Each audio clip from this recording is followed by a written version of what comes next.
Yinakusho Yinakabo. Bienvenue. We're broadcasting live from Freetown, Sierra Leone in the Mountain of the Lions. Lion Mountain. Like for say kushe to all me padi de we listen. On demand we can't today for listen to it we get for talk. Today we will continue with the African Ancestral Manuscript. This is the Jellyba channel. The Jellyba they tell you story, not a common story, but with Usai na come out. I like to say kushe, alafia. I like to say akwaba. I like to also say bienvenue. I like to say the night's still in. I like to say assalamu alaikum. We are in the season of Ramadan. So I'd like to dedicate this, dedicate this to all those who are tuning in. This is the African Ancestral Jellyba channel on Blind Tibbin, and we're going to read you today a bio. It is April 14th, 2022, according to Gregory.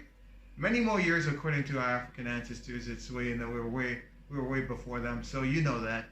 And we're not going to fool you, because you know the truth. Today we're going to read a little section about Malik Andeel. Malik Andeel was an African Ethiopian man who arose in India to be one of the great sultans. So we're going to find out a little bit of what we are doing in India.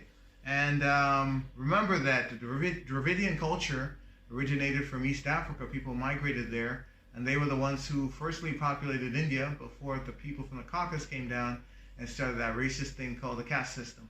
So we need to be aware of this as we read about Malik Andeel, and that's what we're going to do. So we are on the African Ancestral Manuscript. This is the book written by me on Blind Tibbin. And every day we have a section which we read about a different person. This Malik Andeel was born in April. That's why we're reading about him in April. Okay?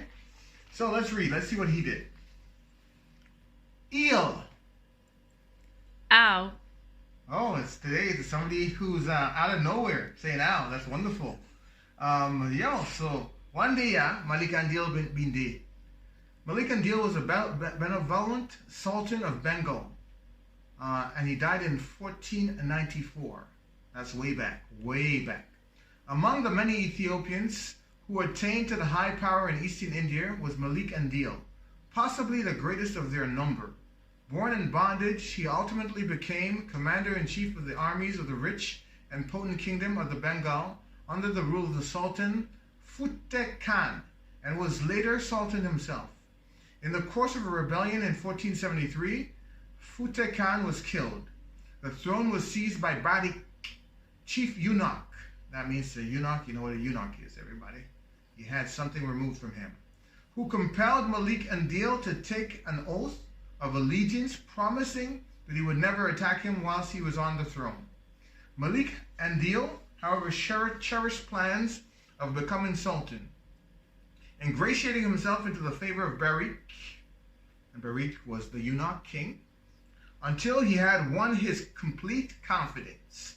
So he was a little conniving, we got to say. He won his confidence, and he was permitted to come and go in the palace at will, and then he conspired with Barik's attendant. Now this is getting very exciting, this story here. Another Ethiopian eunuch. So he conspired with another Ethiopian eunuch, and the plan was to get Barik thoroughly drunk. Now you know you don't do anything good when you're thoroughly drunk. You don't do anything of consequence when you're drinking the devil's water.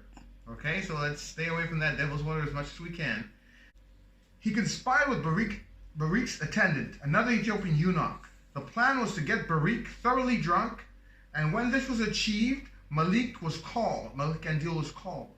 So they got him thoroughly drunk. You know that the devil's water is going to do it to you, so you better beware. It's going to trick your mind. Malik found the intoxicated Barik lolling on a chair, not upon his throne.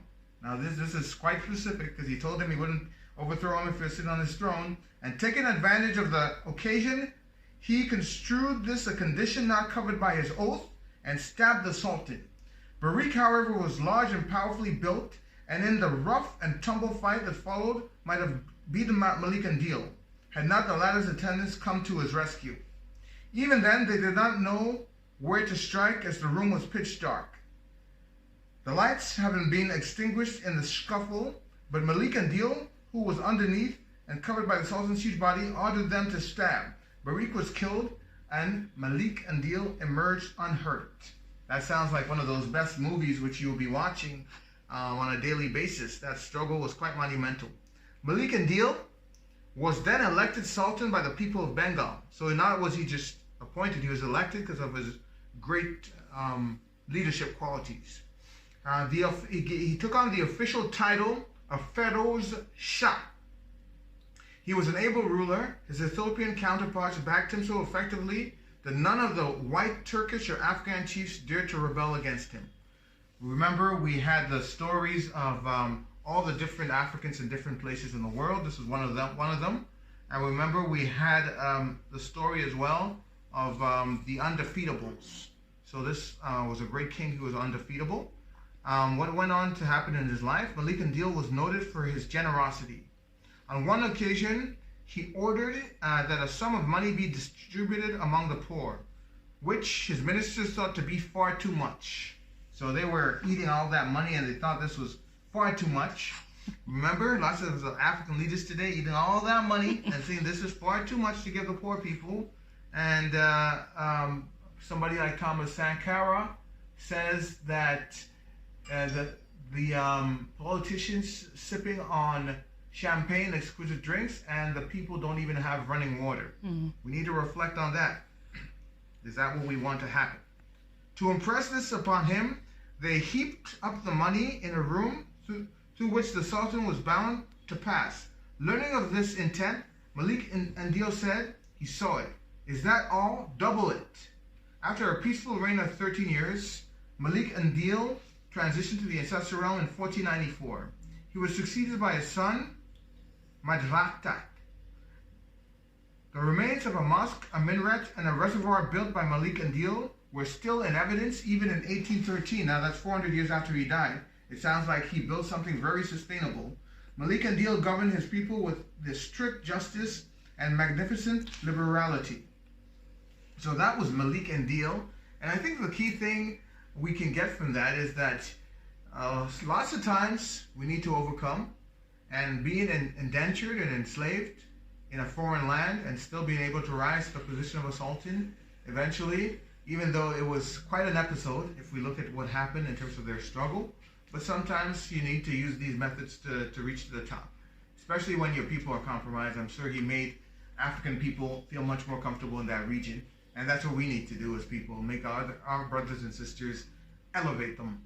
So I like to say peace and blessings. Once again, we're not in the 416 any longer. We're in the 232. We're in Freetown, Sierra Leone, a mountain of the lions. So let's roar like a lion. Roar! Devour all those predators and all those predating ideas in our minds so that they can be lost forever and we can rise to our highest lion pride. Proud of being the Lion Kings, the Sundiata Ketas of the world.